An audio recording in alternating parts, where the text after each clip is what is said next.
Hello, ladies and gentlemen, back there. Channel team, welcome back to Castlevania. And as you can tell, it's a little bit cut up, a little bit weird. This particular, not like this whole episode particularly, because I decided to cut it up a little bit more differently. Because at the time, I took a small little break after entering the level. So that little cutscene you saw, yeah, I decided to put it in here just because. And I know you might have seen it in the last episode, but whatever. I really can't remember.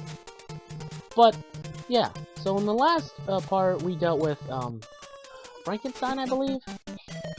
And as you can see, this is why I wanted to comment on a lot of stuff, because oh boy, was this gonna be like a little bit of a rager for me, because like I knew for a fact when I was gonna be this angry at it, I wasn't gonna let it be on the internet, at least not if I had anything to do about it, but at the same time I really couldn't do much. But other than that, the rest of the level was a little bit harder to get by in terms of learning its structure, its combat systems, how exactly to deal with these stupid bats.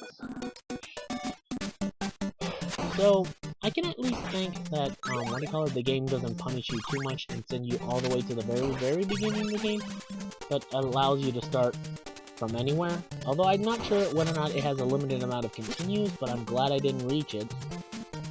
So, how did this whole level go exactly? Well, it took a little while to realize that I really didn't need to hit or kill these things, because they took a lot of hits to actually kill them, first of all. And gaining little... Oh yeah, that one I blame fully on myself, because I was kind of just like so stupid there. So, I got no one to blame but myself for that one. But for the rest of these particular enemies, I decided to try and just run past them, which actually works pretty well, honestly. All you really have to do is just worry about the fireballs they could spit at you in terms of a straight direction. You also get the time stopper, which is pretty useful. At least here it is. Unfortunately, I didn't have enough hearts to use it, so there's that. But I figured out a strategy on how to get through this entire level. Or at least this particular walkway. Just keep walking forward, slightly jump a little bit later, like left, right sometimes. Whatever you do, don't stop walking forward. At least somewhat. Just don't panic like I do a couple of times, because like whenever I think the bat might go in a different direction, because these bats don't go in a singular pattern sort of thing. They do have a pattern, but it's not too apparent here and there. It's like, oh hey, yeah, okay, he goes down, whatever. Sometimes they go down, sometimes they go up, sometimes they just fly straight up, sometimes they just stop. It's not really fully executed or telegraphed. At least to me it isn't. So, I kind of just kept on dying a lot more in this particular walkway. Not even before Dracula, and Dracula himself is another beast entirely. By the way, I do suggest staying until the end of this particular level of the game, because I actually kind of have something special to show, because I decided to cut out most of the fight with Dracula, well, most of my deaths from Dracula, up until the very end, where I decided to do a highlight reel of all of my deaths from Dracula, and just have it, like, after the end credits. As my own special end credits, just to show off, it's just a little bit of thanks to the fans, as well as just completing this hard game, which I never thought I would actually play and actually finish. I thought it'd be one of those games where it's like, okay, I played for a little bit, never finish it, people are gonna make fun of me for not finishing it, and that's it. But I'm kinda glad I did finish it, because it's like, I have a better appreciation for certain games nowadays. And even then, I'm like, it's like nowadays it's okay either way. I'm alright with playing this game and understanding how, hey, this game was difficult in somewhat unfair ways, but still difficult and still, entertaining in its own way. A lot of people like to point to this Castlevania, well, not this Castlevania, one of the other Castlevanias, like maybe 4 or 6.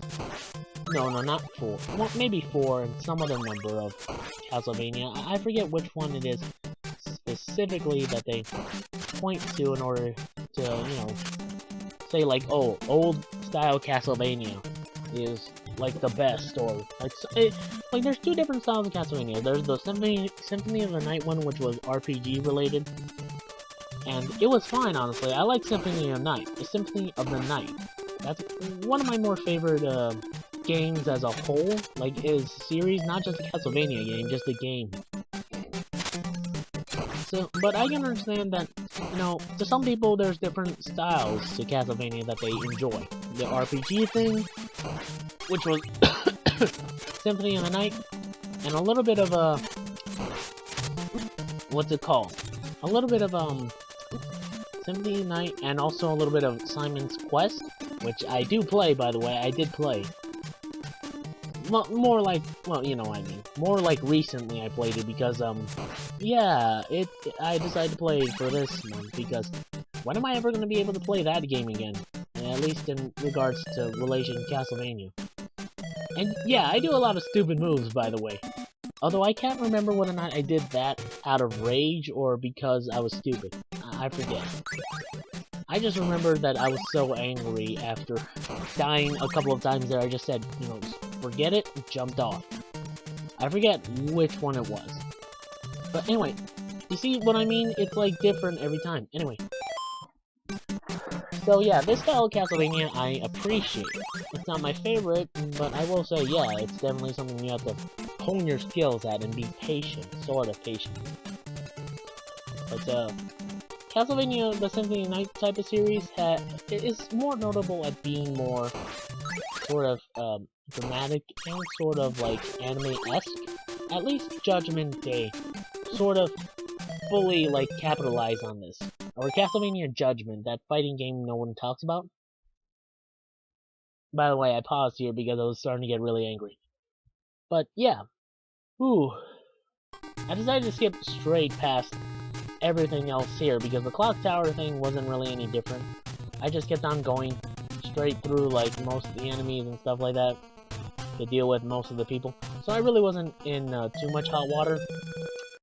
So that was alright. And by the way, I was trying to figure out something here, where I was trying to figure out, like, whether or not there's a secret thing. Because, like, for those of you wondering, I had heard about the whole Castlevania, like, before you meet up with Dracula, there's a way to stock up on either supplies and hearts. I did not know what that meant, exactly. I was like, what does that mean, exactly? What do you mean I can stock up on hearts and stuff? And so, it took me a while to realize exactly what that meant.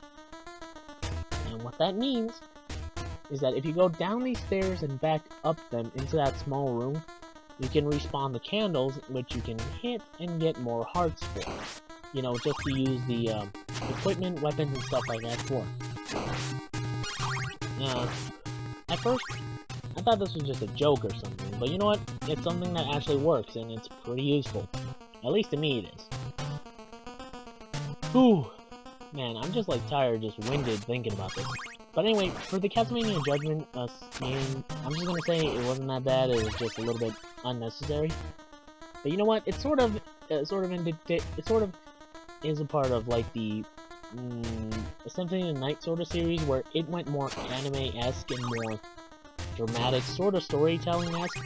Yeah, this one, like Castlevania, the first one feels more like a medieval like sort of thing instead of anime sort of stuff. So that makes sense, honestly.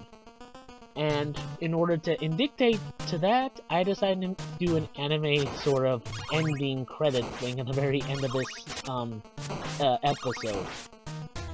Yeah, I'm pretty sure I'm sort of picking off some of the more hardcore Castlevania fans, if I have any, or if they're ever actually watching this. By the way, yeah, you're gonna need the holy water because, oh boy, it's a lot more helpful to you than you think, at least against Dracula. Though I'm not sure when it's used, when it's like extremely the best. But yeah, by the way, I have no idea how to deal with Dracula at first, and he was a bit of a pain to deal with. But I figured out like a strategy, or at least I looked up one, and figured out exactly what to do, how to do it, and what exactly to do. It took a while for me to actually beat this guy and actually, you know, kill him. Although, yeah, I definitely died a lot. But moreover, I kind of had to deal with another little issue at hand. After you die with all your lives gone, you're gonna have to start off all the way from the very beginning again. Meaning you have to start all the way back to those bat area things, deal with the fleamen and birds, and having you get back up here just so you can farm from stuff again. So that took a lot of time. So yeah, as you can see, I decided to pause and just, just cut out the parts where I sort of farm for lives. Well, not lives, just hearts and weapons and stuff. And just kept in the parts where I died to Dracula. At least a couple of the parts, because some of them are interesting, at least in regards to, like, me getting very close to killing him. See? I finally got him, but yeah, this was where it was really kind of like a surprise to me. This is my first time seeing him, and I was like, oh, come on! How does this work? How did you turn in from that Dracula dude to this thing? Well, apparently he just can, because Dracula, everyone, the king of vampires, turns into a demon thing. Some people call him the Cookie Monster of gaming, but I can't see why exactly. I mean, it doesn't seem like he's a Cookie Monster.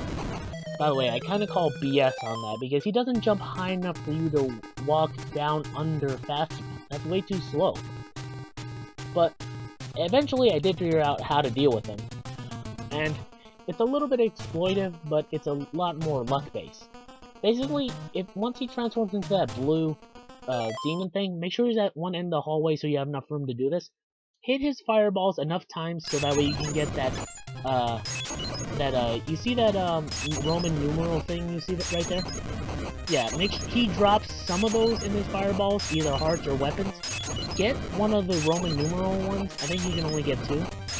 Well, yeah, I'm sure you can get 3 if you bother, but once you get 2, just continuously spam the holy water slow enough so that way it stun locks him, and that way you can actually kill him off at a slower pace, but it's a stun lock that allows you to just kill him instantly without him ever doing anything. It's a bit cheap, but in all honesty, I don't see how you can actually survive this without that exploit, honestly. But you know what? That was it for Dracula himself. Dying to the slow death of holy water. Not the best way to go. And for some reason, Simon apparently just wanted to collapse the entire castle because, well, who knows? Ah, yes. The credits with fake persons' names that are puns on other people like Bram Stoker? Christopher B. Yeah, like Christopher Lee. Bello Lugosi. Oh man, this is so funny. But anyway, I hope you enjoyed that episode of Castlevania.